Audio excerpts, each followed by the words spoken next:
Dear friends, urine culture test क्या होता है और ये क्यों करवाया जाता है और इस टेस्ट को करवाने के लिए किन किन बातों को ध्यान में रखना बहुत ज़रूरी होता है, तो ये सब जानकारी आज को मैं इस वीडियो में आज आपको दूंगा।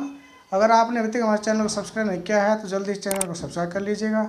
लाल रंग का बटन है, उसको दबा के आप प्रेस करके सब्सक्राइब कर सकते हैं और बेल आइकन को जरूर प्रेस कीजिएगा ताकि जितनी भी हमारी वीडियो अपलोड होती है चैनल पे उन सभी का नोटिफिकेशन आपको आसानी से मिल सके। और डियर फ्रेंड्स, आप हमें फॉलो कर सकते हैं फेसबुक पे, लिंक्डइन पे, इंस्टाग्राम पे, ट्विटर पे, इन सब पे आप हमें फॉलो कर सकते हैं। तो यूरिन कल्चर टेस्ट कभी भी हम डॉक्टर के पास जाते हैं तो वो अक्सर यूरिन टेस्ट के लिए बोलता है। किसी पेशेंट को अगर यूरिन इन्फेक्शन होता है उस टाइम पे डॉक्टर एडवाइज करते हैं आप यूरिन कल्चर करवाइएगा। या कोई पेशेंट पहले से एंटीबायोटिक खा रहा है इन्फेक्शन के लिए, उसको रोकने के लिए, उस चीज़ को मॉनिटर करने के लिए भी यूरिन कल्चर टेस्ट करवाया जाता है। किसी पेशेंट को स्टोन होता है, किडनी स्टोन है, ब्लैडर में स्टोन है, ठीक है, उस टाइम पे भी यूरिन टेस्ट करवाया जाता है। और कोई किसी तरह का और इन्फेक्शन होता है उस टाइम पे भी यूरिन टेस्ट करवाने के लिए डॉक्टर एडवाइज करते हैं। जैसे हम यूरिन रूटीन टेस्ट करवाते हैं उसके अंदर हमें पश्चात बढ़ के आते हैं तो उस टाइम पे डॉक्टर ये टेस्ट के लिए एडवाइज करते हैं कि आप यूरिन कल्चर करवाइए। यूरिन कल्चर इसलिए करवाया जाता है कि उस कल्चर में आपको तो ये पता चल जाता है कि हमारे जो इन्फेक्शन है कौन से बैक्टीरिया की वजह से हो रहा है या कौन से ईस्ट की वजह से हो रहा है। जो बैक्टीरिया होगा उसके अंदर उस कल्चर टेस्ट में करवाने से उसके अंदर उस बैक्टीरिया का नाम आ जाता है और वो जो बैक्टीरिया होता है कौन कौन से एंटीबायोटिक्स खाने से ठीक होगा वो सब उस रिपोर्ट के अंदर आ जाती है।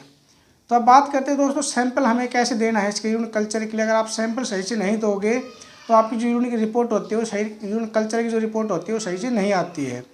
तो सबसे पहले यूरिन कल्चर के लिए मॉर्निंग का मिड स्ट्रीम सैंपल दिया जाता है।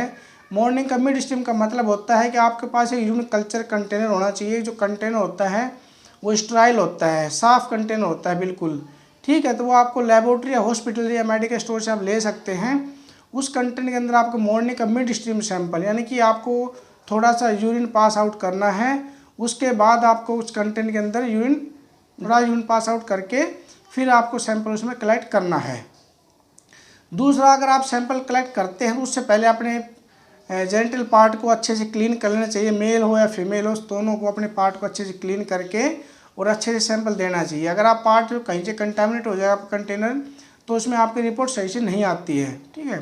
दूसरा क्या होता है, ये सैंपल आपको 1 से 2 घंटे के अंदर लेबोरेटरी के अंदर पहुँच जाना चाहिए। जो डिपार्टमेंट में कल्चर लगता है वहाँ पे ये सैंपल पहुँच जाना चाहिए 1 से 2 घंटे के अंदर। अगर ज़्यादा टाइम तक आपका सैंपल कंटेन जो होता है ये बाहर रखा रहेगा, रूम टेम्परेचर पे रखा रहता है तो उसकी रिपोर्ट सही से नहीं आती है।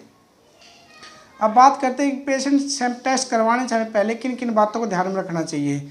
अगर आप कल्चर टेस्ट करवाने जाते हैं कभी भी तो सबसे पहले आपको एंटीबायोटिक्स को बंद करना चाहिए। कम से कम 7 दिन तक आपको एंटीबायोटिक्स बंद करनी चाहिए और बाकी आप अपने डॉक्टर से एडवाइस की सलाह पे ही टेस्ट करवाएं कल्चर का। अगर आप एंटीबायोटिक्स लेकर जाते हैं तो वहाँ पे आप उसको बताइएगा कि मैंने एंटीबायोटिक ले रखी है, क्योंकि अगर आप एंटीबायोटिक खाओगे तो आपके जो यूरिन की ग्रोथ होती है उसमें बैक्टीरिया ग्रोथ नहीं करता है और आपकी कल्चर की रिपोर्ट नॉर्मल आ जाती है, ठीक है। ये कुछ चीज़ें होती हैं जिनको आपको बहुत ज़्यादा ध्यान रखना होता है। अगर आप एंटीबायोटिक बंद करके जाओगे तभी आपको पता चल पाएगा कि आपके अगर आप दवाई खा रहे हैं पहले से ही, कोई भी मेडिसिन खा रहे हो, चाहे आप बैक्टीरिया ग्रोथ के लिए खा रहे हो, पहले आपने कोई एंटीबायोटिक खाई हो, कुछ भी एंटीबायोटिक आपने खाई हो तो अपने डॉक्टर ज़रूर बताइएगा। उसके बाद वो एंटीबायोटिक बंद करने के बाद ही आप यूरिन सैंपल दीजिएगा, ठीक है। अब बात करते हैं कि सैंपल की आपकी रिपोर्ट कैसे आती है इसके अंदर। क्योंकि अगर हम कल्चर टेस्ट करवा रहे हैं उसमें हमें यही पता लगाना होता है किस बैक्टीरिया की वजह से हमें इन्फेक्शन हो रखा है और ये जो बैक्टीरिया है कौन सी दवाई खाने से मरेगा या बैक्टीरिया को किल करने वाली सबसे बेस्ट दवाई कौन सी होगी। उसके लिए है बोलते हैं यूरिन सस्पेक्टिबिलिटी टेस्ट, ठीक है। उसमें कुछ एंटीबायोटिक्स लगाई जाती हैं और वो जो बैक्टीरिया ग्रो करता है उस बैक्टीरिया को देखा जाता है कौन सी एंटीबायोटिक जो होती है सबसे ज़्यादा सेंसिटिव है इस बैक्टीरिया को ख़त्म करने के लिए। और दोस्तों आगे मैं आपको इसी वीडियो में दिखाऊंगा कि यूरिन की कुछ रिपोर्ट्स होती हैं। आपको कल्चर की जब रिपोर्ट आती है उसके अंदर बैक्टीरिया नाम लिखा रहता है, कुछ एंटीबायोटिक्स लिखी रहती है, उसका अगर रेसिस्टेंट सेंसिटिव इस तरह की लिखी रहती है। तो ये सब आपको इस वीडियो पूरा बताऊँगा। और दूसरा क्या होता है, जो पेशेंट्स होते हैं अक्सर यूटे इन्फेक्शन होते हैं, उनको कंटिन्यू इन्फेक्शन रहता है अक्सर और बार बार यूरिन टेस्ट करवाते रहते हैं तो उनकी कभी यूरिन में ग्रोथ आ जाती है और कभी ग्रोथ नहीं आती है। तो इसका मेन रीज़न क्या होता है, तो आपने सैंपल प्रॉपर्ली अच्छे से नहीं दिया उसकी वजह से आपकी यूरिन की रिपोर्ट सही से नहीं आती है। या फिर आपको सैंपल देने से पहले अगर आप दिन में कल्चर करवाते हैं, दिन में किसी भी टाइम रैंडम आप सैंपल से कल्चर टेस्ट करवा लेते तो उस टाइम पर ग्रोथ नहीं आती है। तो सबसे पहले तो आपको कल्चर मॉर्निंग टाइम में करवाना है, बट किसी कंडीशन आप नहीं करवा पा रहे हैं तो उसमें दिन में अगर आपके में ग्रोथ आ भी सकती है, नहीं भी आ सकती है। क्योंकि दिन में हम कई बार दिन में पानी पीते हैं, पानी पीने से जो हमें यूरिन होता है, कई बार हम यूरिन पास आउट भी करते हैं, उससे यूरिन जो होता है डाइल्यूटेड हो जाता है, उसमें जो बैक्टीरिया होते हैं वो यूरिन के थ्रू निकल जाते हैं और वो उसमें ग्रोथ में नहीं आ पाते हैं। तो इसलिए कभी भी यूरिन करवाते हैं मॉर्निंग का मिड स्ट्रीम सैंपल से करवाना चाहिए और एंटीबायोटिक्स बंद होनी चाहिए, अपने डॉक्टर की सलाह पे ही यूरिन कल्चर टेस्ट करवाना चाहिए। और इसके लिए कुछ मेन चीज़ यही होती है कि आपको प्रॉपर ध्यान रखना होता है कि सैंपल कितने टाइम में दिया जा रहा है और एंटीबायोटिक्स बंद होने के बाद करवानी है। और बाकी मैं आपको अभी रिपोर्ट में दिखाऊंगा कि इसमें कहाँ पे क्या लिखा हुआ है, उसकी आपकी रिपोर्ट को कैसे समझेंगे यूरिन कल्चर के लिए, वो अभी आपको आगे रिपोर्ट में मिल जाएगा। दोस्तों ये है यूरिन कल्चर की रिपोर्ट है, ये कि नॉर्मल रिपोर्ट है ये। तो अगर आपके पास कभी नॉर्मल रिपोर्ट आती है तो इस तरह से लिख के आएगा, उसमें यूरिन कल्चर ये आपका सैंपल हो जाता है और convention culture automated identification sensitivity, ठीक है, ये ऑटोमेटेड मशीन से हुआ है टेस्ट। और तो रिजल्ट में आता है आपके no aerobic biogenic organism sees, यानी कोई भी जो बैक्टीरिया है, पैथोजेनिक बैक्टीरिया है, वो इसके अंदर ग्रोथ नहीं आई है उसकी। तो ये रिपोर्ट आपकी नॉर्मल है। और कुछ रिपोर्ट्स में स्टेराइल भी लिख के आता है, तो उसका मतलब ये होता है कि आपके जो यूरिन का सैंपल था उसके अंदर कोई किसी तरह का बैक्टीरिया की ग्रोथ नहीं आई है। तो वो आपको कोरिलेट करना होता है अपने सिम्टम्स के साथ में, आपने जो सैंपल्स दिया था उस सैंपल के हिसाब से। भाई आपके अगर आपको यूटीआई के सिम्टम्स लग रहे हैं तो आप अपनी रिपोर्ट दिखा के, अगर आपने किस टाइम पे सैंपल दिया था और आपके अगर यूटीआई के सिम्टम्स हैं तो किस टाइम पे आपने सैंपल दिया है और आपने एंटीबायोटिक बंद की थी या आप एंटीबायोटिक कंटिन्यू खा रहे थे, इन सब चीज़ों को ध्यान में रख के अपने डॉक्टर रिपोर्ट दिखानी है। अब इसके बाद हम देखते हैं अगर पॉजिटिव रिपोर्ट आती है वो किस तरह की पॉजिटिव रिपोर्ट है यहाँ पे। तो यहाँ पे भी वही आपका यूरिन का सैंपल टाइप लिखा हुआ है। तो यहाँ पे जो मेन चीज़ है ऑर्गेनिज्म, यहाँ पे देखिए ये पॉजिटिव कल्चर आया है, यहाँ पे इकोलाई ये बैक्टीरिया का नाम है, ठीक है, ये इकोलाई जो बैक्टीरिया का नाम है और यहाँ पे मोर देन 1,00,000 कॉलोनी पर ml ग्रोथ हुई है यहाँ पे, ठीक है, यानी कि 1,00,000 जो बैक्टीरिया हैं वो पर ml के अंदर ग्रोथ करी है उन्होंने, यहाँ पे उसकी कॉलोनी काउंट की जाती है। तो बैक्टीरिया सबसे मेन चीज़ यहाँ पे ध्यान में रखी जाती है, कौन सा बैक्टीरिया की वजह से इन्फेक्शन हो रखा है आपको यूटीआई के अंदर, ठीक है। तो यहाँ पे बैक्टीरिया का नाम मिलता है और यहाँ पे कितने जो हैं कॉलोनीज हैं वो आपको यहाँ पे मिली हुई हैं। ये देखने बाद में यहाँ पे देखा जाता है कि कौन सी एंटीबायोटिक्स आपके यहाँ पे सेंसिटिव हैं, यानी कि कौन कौन सी एंटीबायोटिक ज़्यादा बेस्ट रहेंगे इस बैक्टीरिया को किल करने के लिए। तो डॉक्टर यहाँ पे इन चीज़ों को मेन देखते हैं।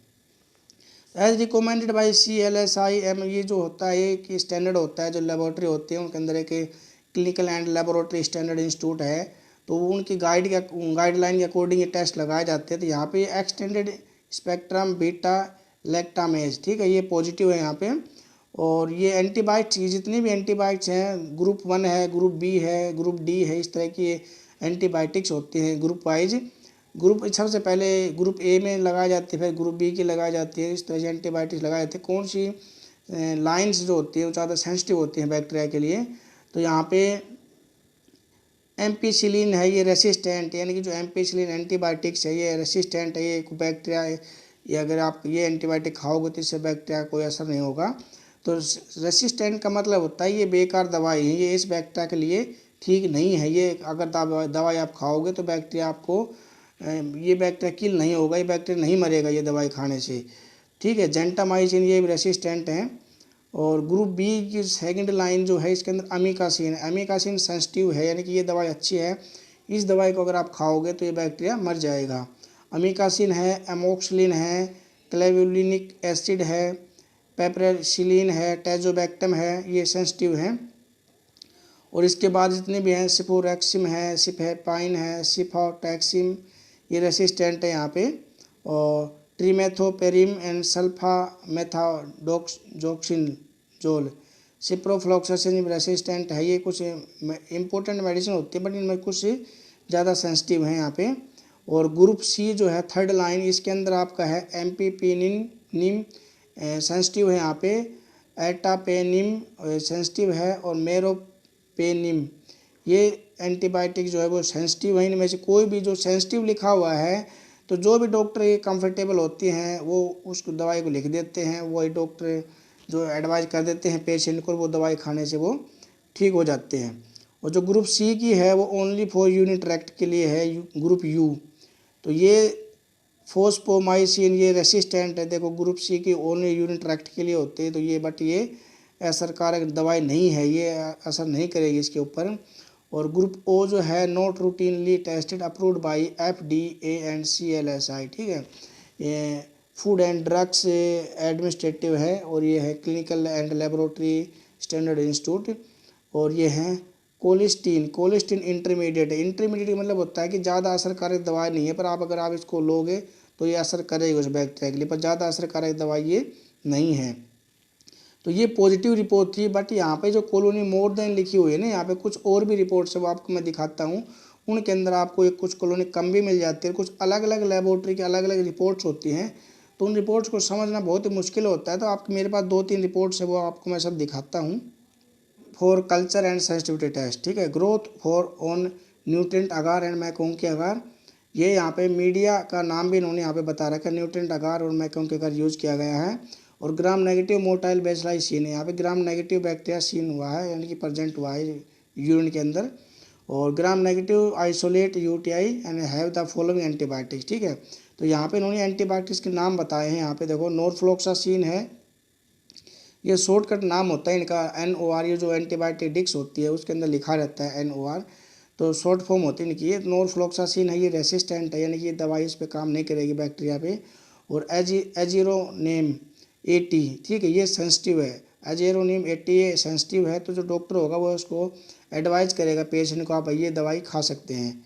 और इसके बाद में जो सिफाटैक्सिम इंटरमीडिएट है, यानी कि ये कुछ असर है इस दवाई के अंदर, ज़्यादा सेंसिटिव नहीं है, इंटरमीडिएट है, कुछ असर कर सकते हैं। तो डॉक्टर इसको भी दे सकते हैं साथ में, और एजीरोनेम को भी दे सकते हैं। और भी जो रेसिस्टेंट दवाई हैं, जो भी डॉक्टर के लिए सूटेबल होती हैं, जो दवाई आसानी से मिल जाती हैं, तो उन्हीं को वो प्रिस्क्राइब कर देते हैं।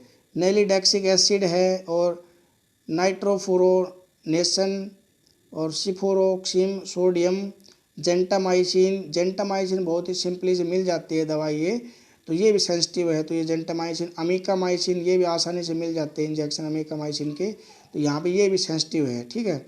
और इंटरमीडिएट का मतलब मैंने आपको बता दिया है, तो यहाँ पे ये सेंसिटिव है। सिफेक्जिम भी बहुत आसानी से मिल जाती है, तो सिफेक्जिम भी यहाँ पे सेंसिटिव है। तो ये रिपोर्ट्स होती है, हर लेबोरेटरी में कुछ अलग अलग क्राइटेरिया होती है रिपोर्टिंग करने की। तो यहाँ पे ये रिपोर्ट का मैंने आपको बता दिया है दोस्तों, आपको किस टाइम से सैंपल देना होता है, और किन किन बातों का सैंपल देते टाइम ध्यान रखना चाहिए आपको, ठीक है। और सैंपल देते टाइम कभी एंटीबायोटिक्स नहीं खानी है, वो अपने डॉक्टर, अगर आप एंटीबायोटिक नहीं बंद कर सकते हैं तो डॉक्टर से एडवाइज लेके आपको करवाना है, कि उसमें आपकी रिपोर्ट आ भी सकती है, ग्रोथ आ भी सकती है बैक्टीरिया की, नहीं भी आ सकती है, ठीक है। और दोस्तों अगर आप अभी तक आपने हमारे चैनल को सब्सक्राइब नहीं किया तो चैनल को सब्सक्राइब कीजिएगा, वीडियो अच्छी लगे तो लाइक कीजिएगा ज़रूर। और कुछ भी आप यूनिक कल्चर से रिलेटेड जानना चाहते हैं तो आप कमेंट कर दीजिएगा मेरे को, उसके बारे में आपको मैं बता दूंगा। अगर वीडियो बनाए लाइक कंटेंट हो आपका, तो उस पर वीडियो सेपरेट बना के आपको अच्छे से समझा सकता हूँ मैं, ठीक है दोस्तों। अगर आप फॉलो कर लीजिएगा हमें फेसबुक पे, लिंक्डइन पे, इंस्टाग्राम पे। और कुछ फ्रेंड्स से कमेंट्स आते हैं कि आप एक कॉन्टैक्ट नंबर दीजिएगा, तो मेरे कॉन्टैक्ट नंबर वगैरह मेरे फेसबुक पेज पे हैं, RD मेडिकल साइंस के नाम से मेरा पेज है, वहाँ पे मेरे कॉन्टैक्ट नंबर है, आपको वहाँ मिल जाएंगे। अगर कुछ भी पूछना चाहते हैं तो आप मेरी फेसबुक ID पे भी आ सकते हैं, तो वहाँ पे आप मेरे को मैसेंजर पे कमेंट कर सकते हैं, उनका रिप्लाई मैं करता रहता हूँ अक्सर। Guys thank you.